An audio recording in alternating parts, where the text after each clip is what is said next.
Hi everyone, welcome to today's A Course in Miracles teaching. My name is Deborah and welcome to Anchored in Faith.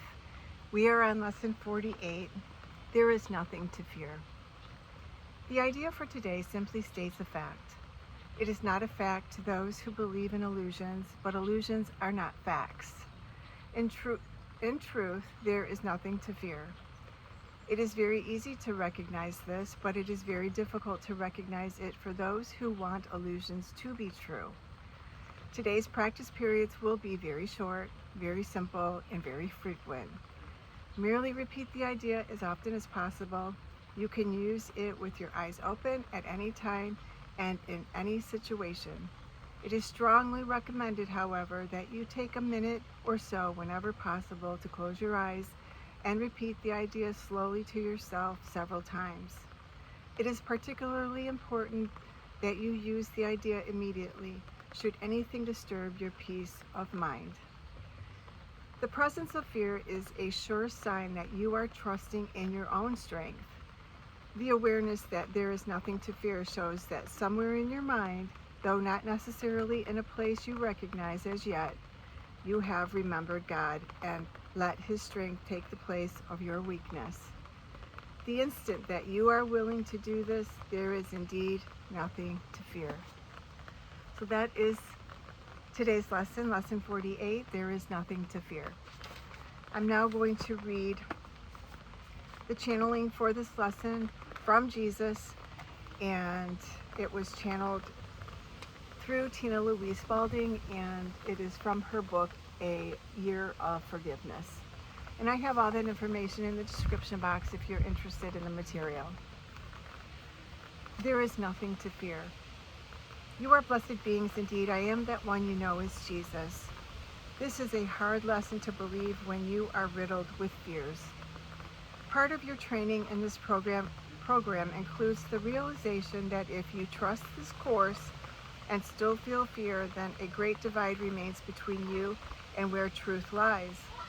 This is one of those fundamental concepts important to think about once in a while. It is very logical. If I tell you there is nothing to fear and you are fearful, then you are not in accord with these teachings. Of course, we do not judge you for that. We know that you are here to unlearn everything you have learned. Every single thing you have learned in this world will be unlearned, and you will learn the truth. When you see your fears, you want to counter them with truth. Fear that causes you to shake and shiver in your shoes means you believe in it. To undo that belief, you must introduce truth. If you believe lies as truth, which you do if you harbor certain fears, then you voluntarily go out of alignment with truth. When I tell you there is nothing to fear, but you still fear, though you say you believe me and you believe these teachings, then you must say, well, I believe something that's not true. I believe a lie. Therefore, the truth that there is nothing to fear seems to be a lie. This is indeed an upside-down world you live in. What is valued by spirit is not valued here. It is important for you to understand that you have truly, through your own volition, chose separation. You have chosen not love, and you have taken a deep, convoluted, and profound detour into fear. We know you cannot eliminate all your fears in one day.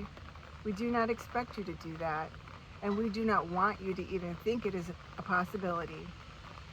But when you respond to your mind's belief in fear with another statement that counteracts it, and you do it increasingly over the days and years of your studies in A Course in Miracles, you stop feeling the fear. As you stop feeding that thought form with your energy, focus, and belief, it slowly and surely fades from your experience. I am that one you know is Jesus, and there is nothing to fear. You are eternal spiritual beings. You are beloved by that which you call God, that absolute and all-pervasive benevolent force that permeates everything and keeps everything whirling and living. God is life. God is love.